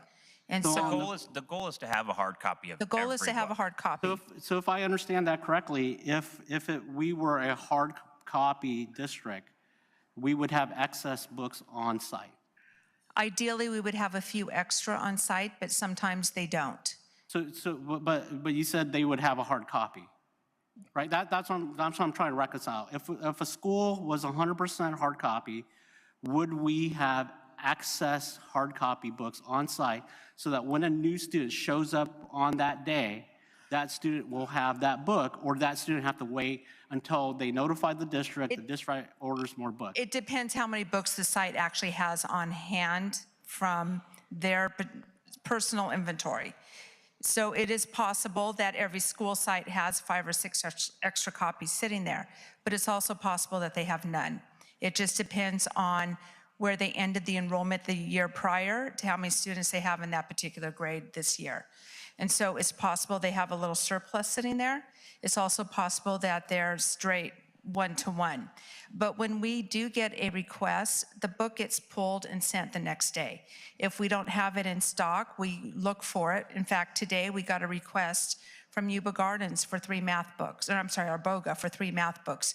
Yuba Gardens has it, they're sending it tonight. And so the books will be there tomorrow. So it's possible that the kid may go a day or so. But do we? And I would say even on that, it's important to understand that the books aren't going home with the kids, right? Right. No, the books. Some at the secondary level, but like at the elementary level. At elementary, that's part of the Williams Act. If the kid needs to take a book home, they take it home. But they're not typically taking it home every night. They've got a stack of books in the classroom. When it's time for ELA, they go get their ELA book. And oftentimes if there's a new student that comes in the class, it may be that we need to request another book because now instead of 23 kids in a class, there's 24. But but is this true when we talk about the Chromebook? So do we have access Chromebook on site so that new students could grab it? Every school has excess Chromebooks on sites. And that is to cover in case of the Chromebook isn't charged or non-functioning, is that correct? Or a new student, we have extra Chromebooks on every campus. So effectively, the Chromebook solution provides access to that student, and then it comes down to logistics or distribution that causes the student not to have access after school, right? Internet access, for example, access to their QR code, right? To be able to log into the curriculum. And so effectively, am I correct to say that the online access effectively covers the access portion of it? They have access to the books through a Chromebook. Yes. It's not the way we want them to have access to a book. And as Angela said, not every student has internet access at home. So if they needed to take a book home, they would need to take a hard copy home if they did not have internet access. But it's a binary answer. It's a yes or no. Is it yes or is it no? Online access does meet the requirement of Williams, but it is also, the internet access at home has to be a part of it as well. Okay, so do we validate that? I know that we have a number of students that do not have access at home, internet access at home, simply, especially when you get up in the foothills, simply because they cannot. We still do have hotspots available to some of our students in the foothills that requested and need internet help. And so if they need to take a Chromebook home, we still have hotspots available to give them, but there are locations up in the hills where a hotspot won't work.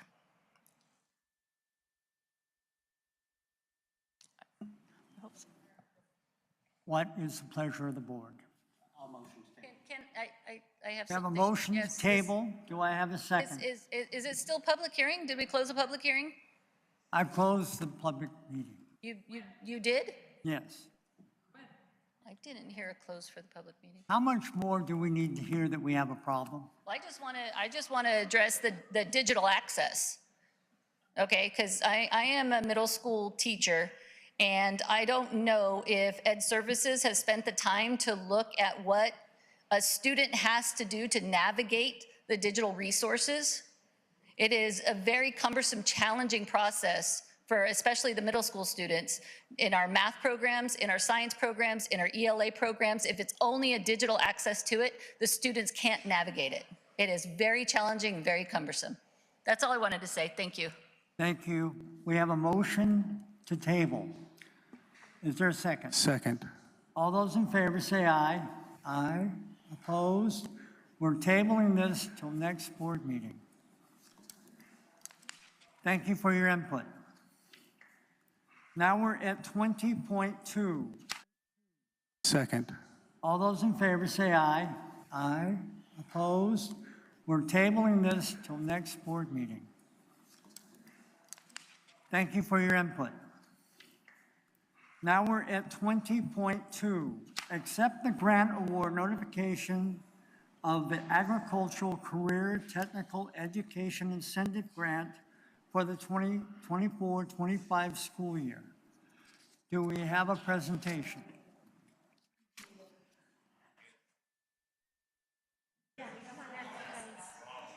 So we do have a representative here, actually multiple representatives, it looks like, from Marysville High School and one from Lyndhurst High School as well.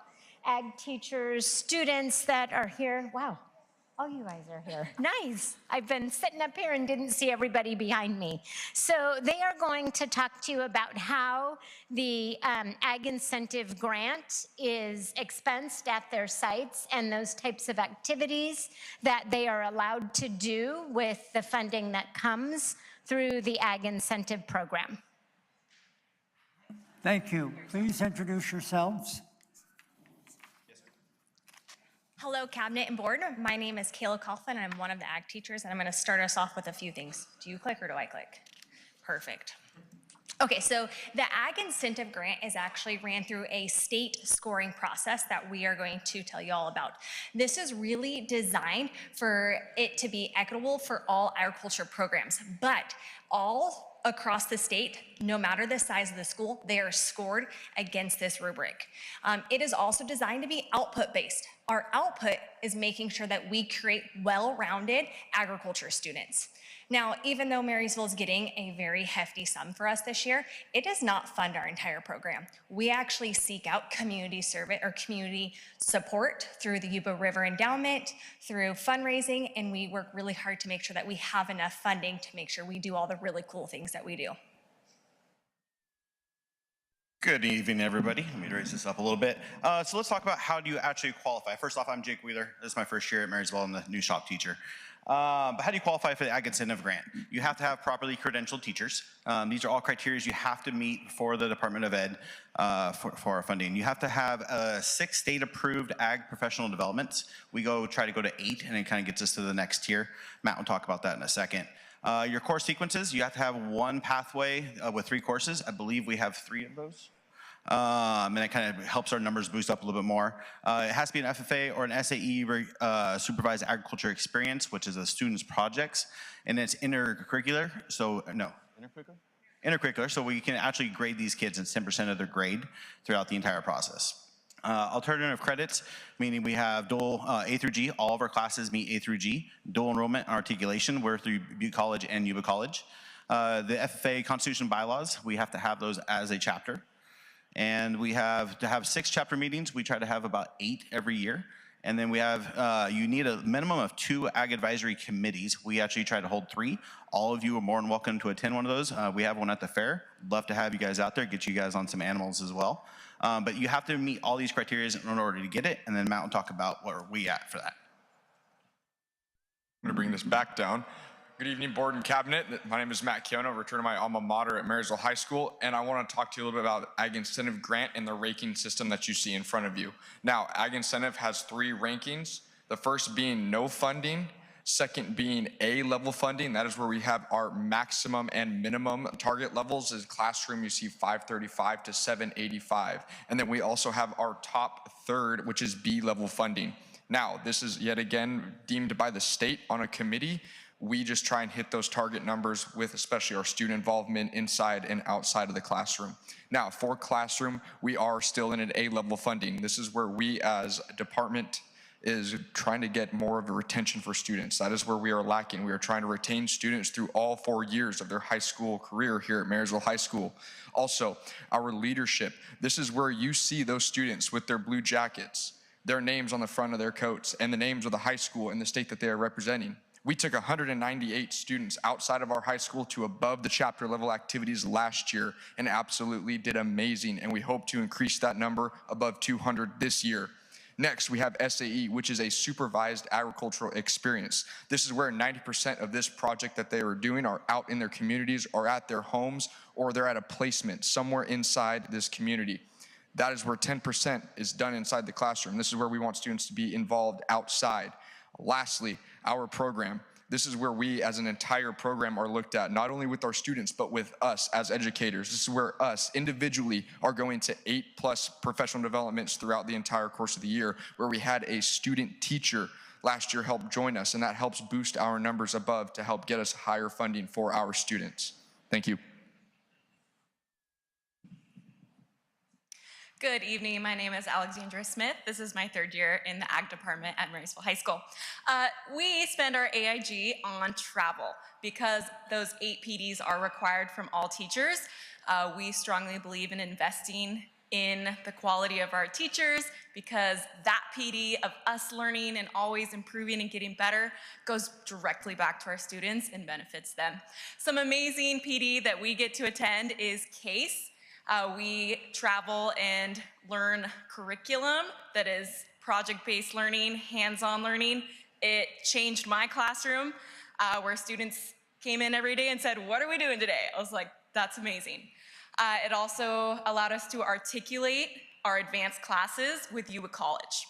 Some other PD that we love is NAAE, that is the National Agriculture Association, where we travel and meet with all of the teachers in the nation, and we get to learn from them and bring back ideas to our community. The last one that we go to is the California Agriculture Teachers Association. Every summer, all of the ag teachers in California get together for a conference, and we evaluate the things going on in agriculture education in our state. We get to learn from each other and improve because we always are trying to get better. We also use AIG to pay for all of the fuel for our ag vehicles. All of these pictures are colleges that we took students to last year. And we're very proud of giving them opportunities to go and see things. We also use AIG to help pay for our travel. Thank you.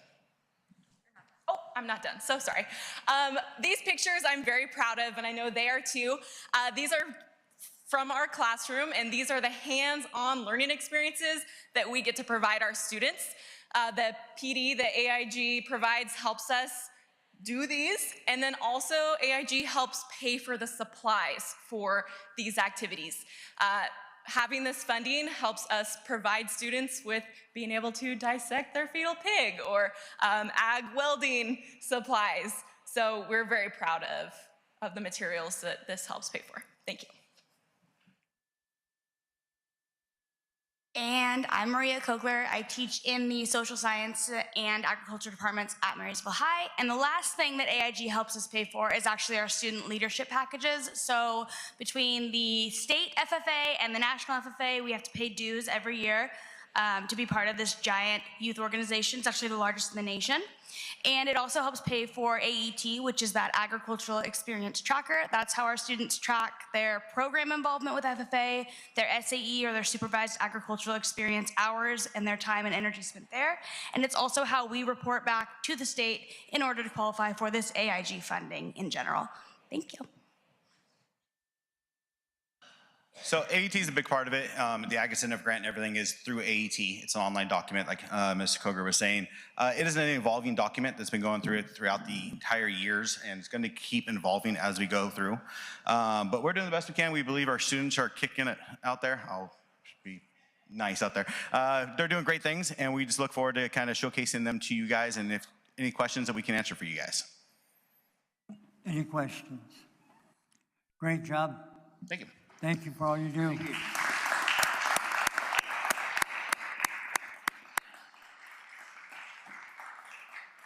Come on down, Lyndhurst.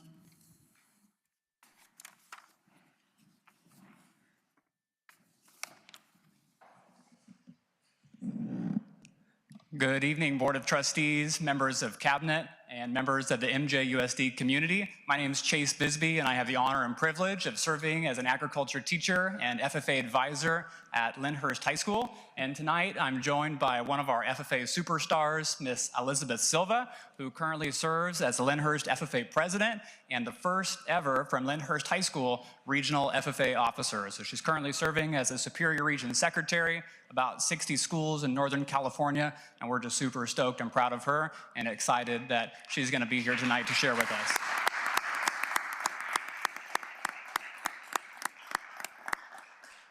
I'd also regret not taking an opportunity to follow up on Ms. Stratton's comment. Before I dig into today, the Ag Incentive Grant is just one element to fund a high-quality agricultural education program. Marysville Joint Unified School District, in my belief and opinion, has the strongest agricultural education program when you look at the two sites compared to what any school maybe in Northern California is doing. And it's my belief that that can really be attributed to a person in this room who has been a true advocate for agricultural education and certainly all of career technical education, and just want to extend heartfelt congratulations. And we will certainly miss you, our friend, Director of College and Career, Ms. Jami Larson.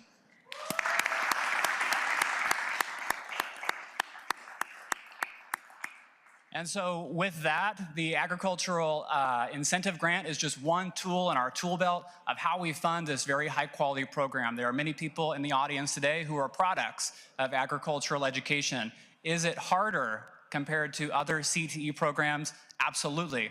But it can be a transformative program in the life of a young person and in our mission to make a positive difference in the lives of students, which is exactly what we're working really hard to do at Olivehurst High School. I'm just starting my second year at Olivehurst High School, fifth year in the district. And what I did with my colleague Brady Deaton at Olivehurst High School was we put together a community survey, a school site survey, a student survey to say, what do you like about Olivehurst agriculture? What can we do better? How can we fulfill our mission to make a positive difference in your life? And so we took all of that data and really boiled it down into our 4 goals that we have aligned with some of our spending in the Ag Incentive Grant. 1, create a culture of trust, belonging, security, and growth among students, staff, and community. 2, enhance our facilities to an operational state that students and stakeholders are proud of and that provide experiential learning opportunities for all of our students. 3, remove barriers of access for students to all components of that 3-ring model of agricultural education. And finally, 4, expose our students at Olivehurst High School to a wide range of opportunities in this transformative program of FFA.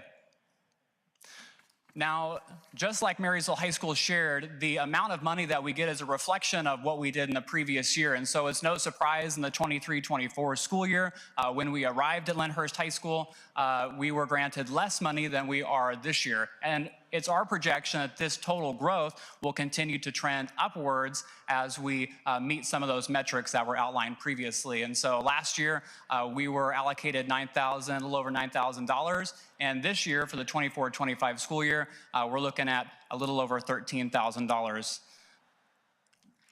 We have the opportunity to break that up and budget that how we see fit within the 4,000s, 5,000s, and 6,000s category. We go ahead and drop those down into the 4s and 5s, doing about 4,200 in our supplies budget and 8,800 and some change into our services budget. Of course, we can make budget transfers as needed within the school year and where appropriate, but at the start of the school year, Elizabeth's gonna take a look at what we're looking to do in each of these categories. Alrighty, well, thank you. So some of the materials and supplies we are going to use this grant for is the leadership package, which covers FFA and AET dues, tractor repairs, greenhouse repairs, farm upgrades, livestock supplies, career development, event supplies, and lab supplies for our students to be able to get more of that hands-on work. So the services we will use is fuel and mileage, vehicle services, student certification, career and leadership development events, and teacher professionalism development. So one of the examples that we have used this grant for was going to the National FFA Convention and Expo in Indianapolis, Indiana, where we got to visit colleges, get to go to industry tours, leadership workshops, and even see a couple motivational speakers. So in the professionalism development, our teachers get to go to all these conferences and workshops to where they get to better themselves and bring it back to our classrooms. And as we can see, Mr. Bisbee and Mr. Dean have done an amazing job winning these 2 awards here as the Regional Outstanding 2 to 3 person program, and then the Sectional and Regional Outstanding Plant and Soil Science teacher that Mr. Bisbee got awarded. This has came back to our classrooms and has gotten our students super involved, and it's all on them. They're the ones that get us involved into this program. I want to say thank you again, and do we have any questions? Thank you very much. You're doing a great job out there. This actually goes to either Jennifer or Amy or whoever wrote the grant. What's the reason why Olivehurst gets significantly less than Marysville? Because this is awarded from the state, so there got to be a mechanism somehow. So I will say at one point, we did at the district put their grant together. This grant has gotten so outcomes-based that teachers are the ones that write this grant now. But the reason that there is such a difference in the amount there is the number of teachers. Obviously, when you have more teachers, you get more funding for having the teachers, but you certainly have more capacity to put more students in their classes as well. So the number of teachers and the number of classes is a large contributor to the discrepancy between the two. So the state considers teachers as the largest contributor to scoring that amount then? Well, it's one of the main factors, and if I'm not stating this correctly, please, ag teachers, correct me. But when you go through and when you guys, we sent the application forward, but that is one of the very first questions asked is how many teachers? And then there's a number, I believe it was $1,500 per teacher that generates right off the top. You go down, it's how many numbers of students are participating. You drop that number in and it calculates it. And then it has gotten much more complicated over the course of probably the last 2 years, where they have gone in and now there are that level B funding, where if you meet specific high quality outcomes, then you're eligible for a second round of funding. But the base funding largely is dependent on teachers, numbers of students, class sizes. Got it. Yeah, I asked that because in Olivehurst's presentation for materials and supplies, there's tractor repairs, greenhouse parts, and farm upgrades, and those are necessary infrastructure, right? So the state does not consider infrastructure investments as part of the awarding of the grant then? This is a grant that largely is allocated based by teachers. So these teachers, the ag teachers, are then able to say, this is how we are going to allocate our grant. But I think, to be clear, it's not that the district is not making investments in their greenhouses. No, because we are. Yeah, no, I don't see this as the district.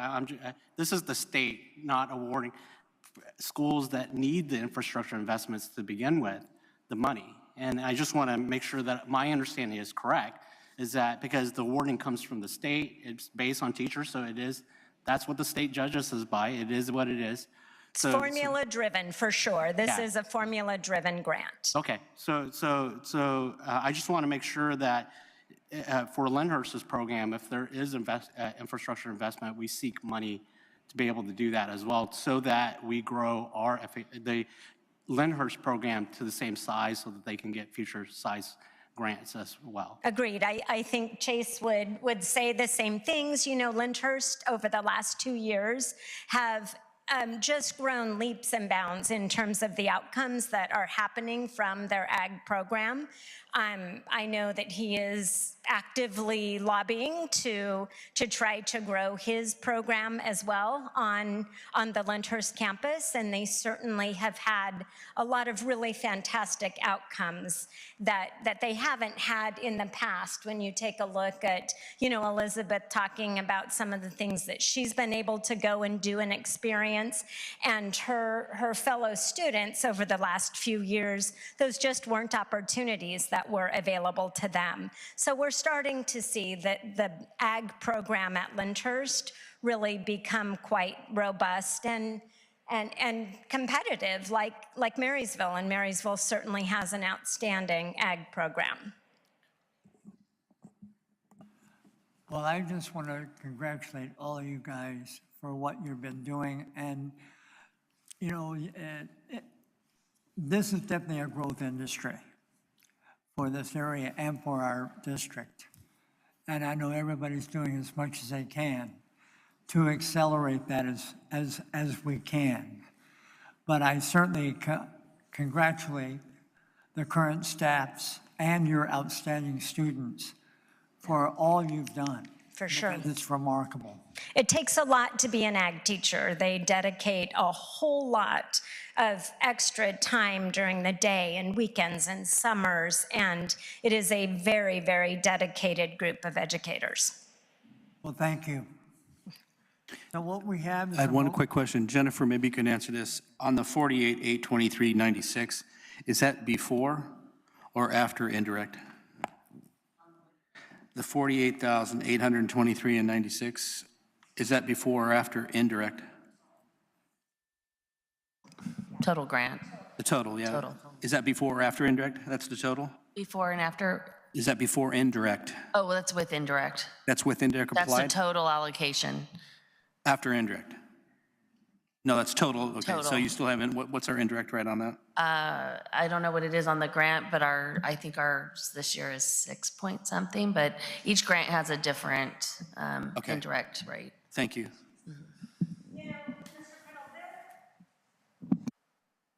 There might not be an indirect that is charged on this grant. I can go back and look and see, but Ms. Coughlin was saying too, she doesn't believe that there is an indirect taken. Some grants do like cap the amount that we can take, and some say absolutely no indirect. So I can verify that for you, but I'm not sure there's any indirect taken. Yeah, my brain went there because at 6.97%, that's 2 more teachers. So, yeah, good to know. Congratulations, you have an all-star team. You guys are great. Thank you.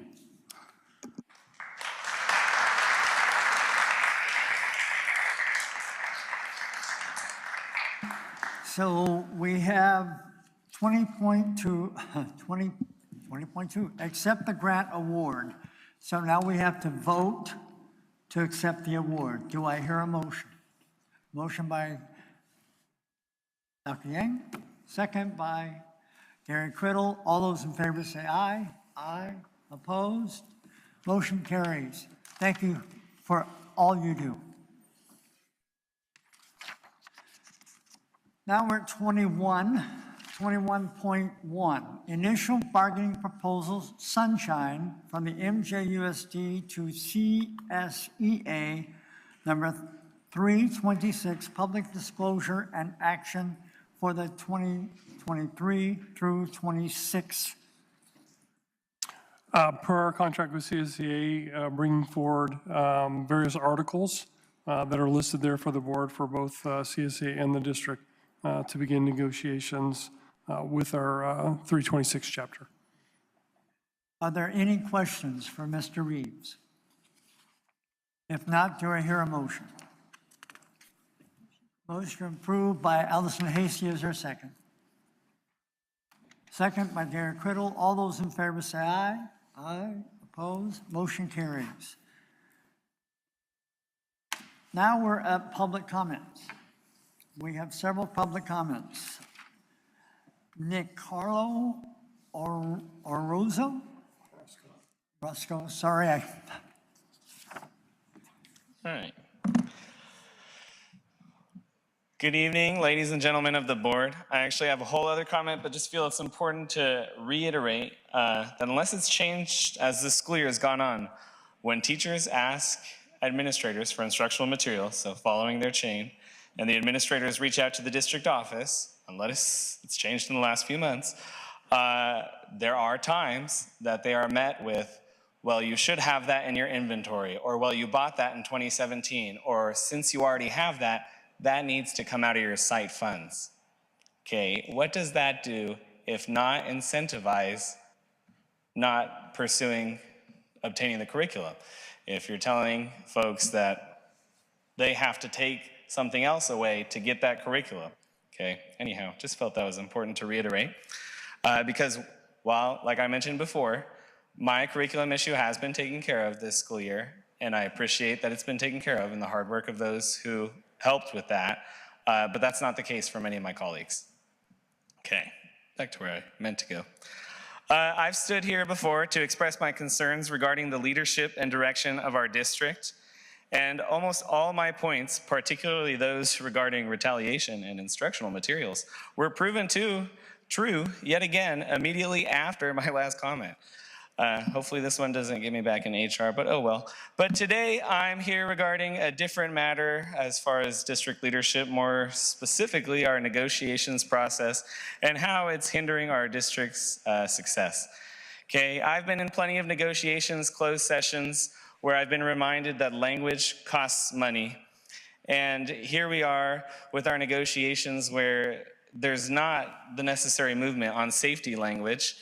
There's not the movement on compensation. So I have the question, if we're not spending money on language, why aren't we spending it on compensation? Like, what are we spending it on? And that's your job to look into, because as I think we're learning, there have been quite a few things money has been spent on that it shouldn't have been spent on. Okay, compensation is a crucial issue. In Marysville, teachers are continuously expected to do more with less. I think that was made apparent during our conversation about curriculum. And time again, I've seen Marysville teachers, my colleagues, do amazing work with our students, yet our compensation is not reflecting this work, okay? The cost of living is rising. Surrounding districts are making compensation offers which reflect their increased revenue.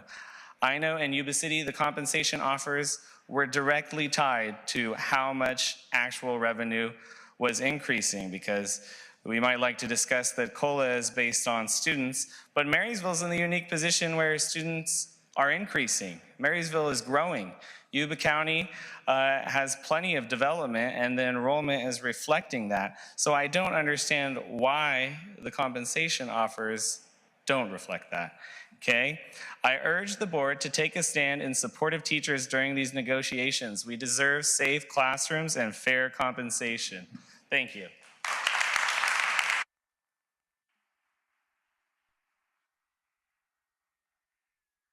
Thank you.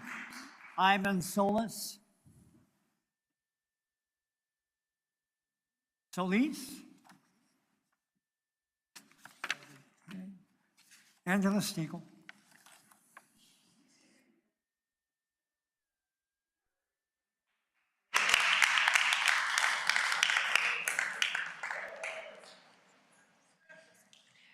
hey, at least the disdain is apparent. So for this comment, I do want to make sure that the board understands that at this moment in time, I know it's really hard to separate me from the role as MUTA president when I come up here and I speak in the beginning and I'm on bargaining and all that. But I need the board to understand, and anybody else within the sound of my voice to understand, that at this moment in time, I'm speaking to you as an employee of this district, as a teacher in this district, and as the academic decathlon coach. And the reason I bring this up is because I absolutely, positively need the board's support, because a couple of people have decided that their personal issues with me are going to be visited upon my students. And as vile and disgusting as I think that is, and as much as I would like to tell you that, you know, ooh, I suspect that's what it is, I know that's what it is. I have emails and voicemails to exactly prove my point. I was asked, when apparently our superintendent, Dr. Israni, couldn't be bothered to respond to an email from the County Office of Ed in August in regards to my team. She couldn't be bothered to do that for $300,000 a year. We can't respond to an email that's a bit pertinent. So I found out about it at the beginning of October and was asked if we were going to have a team. I said, yes, we're going to have a team. I thought that was it. Then all of a sudden I get an email a couple of weeks later saying, hey, actually, we need to know that you have support for your team. I don't even know what that's supposed to mean, but I did check. I said, hey, site, is that okay if I have a team? Yeah, sure, have a team. You have a team all the time. Thanks. So I then said, hey, I got a team. I don't hear anything. Then all of a sudden I'm informed that, oh, actually, we need confirmation that the district is okay with you having a team. Okay. So I get the okay from people within the district, including a couple of board members that were like, why wouldn't you have a team? And so I then tell the county, hey, we're good to go. Oh, no. You have to have confirmation from the superintendent. Really? In the midst of the fiasco we're in with a superintendent, I have to have confirmation from that level? Okay, got it. So then I'm told, no, we need you to make sure that the interim superintendent understands that we need the district to commit to the financial end of it. I said, okay, well, how much is that? I was told about $2,000. I got the commitment from the district, from the interim superintendent, and then could not get access to the Google that I needed to submit by the 1st. So now I'm being told my kids can't have a team. And I'm being told that my kids can't have a team because of the roles that I have within this district and within this union, because I fight for teachers, because I fight for my students, and this is personal. And at this point in time, I can't make this happen by myself. So if anybody's willing to help me out, I'll be here right after this meeting. These kids deserve this.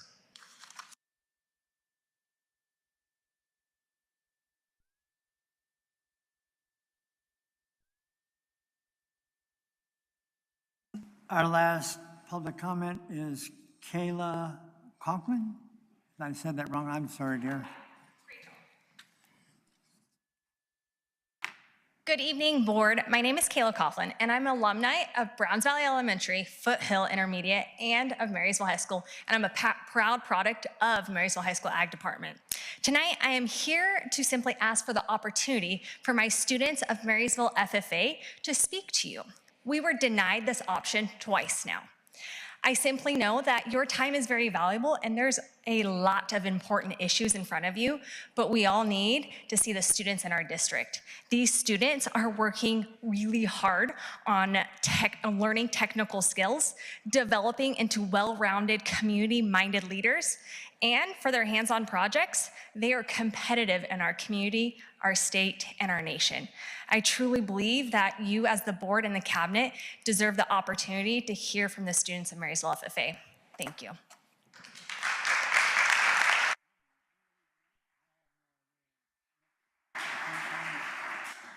Can we ask for clarifying? All I can say is we will look into that.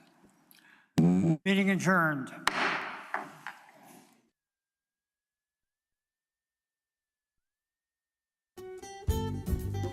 Yuba-Sutter.live's local government live streams are presented by Plumas Lake Self-Storage in Plumas Lake, where lifelong local residents are helping other residents keep things safe, providing indoor storage units, outdoor RV and vehicle parking, moving supplies, and Penske truck rentals. Details at plumaslakeselfstorage.com.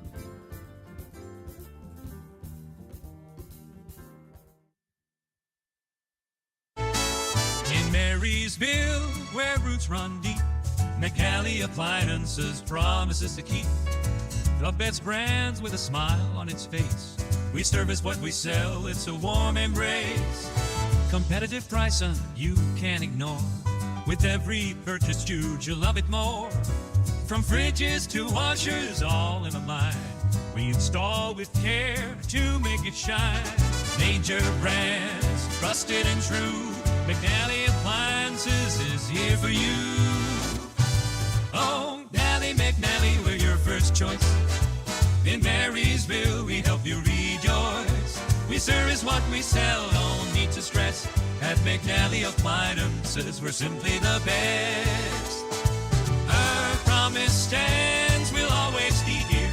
McNally Appliances, bringing you cheer. McNally Appliances, 119 D Street, Marysville. McNallyAppliances.com. Hi, I'm Seth here with Nickel Tax and Financial Planning, and I'm your financial ally. With years of expertise, we at Nickel Tax go the extra mile to maximize your refund and get the largest allowed by law. With Seth Pure and family at Nickel Tax, it's not just about the numbers, it's about personalized service that fits your unique financial goals. That's why we fight for our clients here at Nickel Tax and Financial Planning, where Seth Pure and family are going to save you more than just nickels. NICKELL tax.com. Thinking good vibes one day at a time. At Edible Memories, life is sublime. In every bite, you'll find a dream. Join us now, let your heart beam. Step inside, sharing the fun. Edible Memories Bakery, where happiness runs. Edible Memories Bakery, 321 3rd Street, Marysville. EdibleMemoriesBakery.com. Hi, I'm Neil Goforth of Comfort Keepers of Yuba-Sutter and Nevada counties. Caring for elders or even yourself has challenges. Comfort Keepers of Yuba-Sutter and Nevada counties can help you address today's issues and plan for tomorrow with in-home and specialized care for you or your family members. Call us at 530-749-8800. Comfort Keepers of Yuba-Sutter and Nevada counties.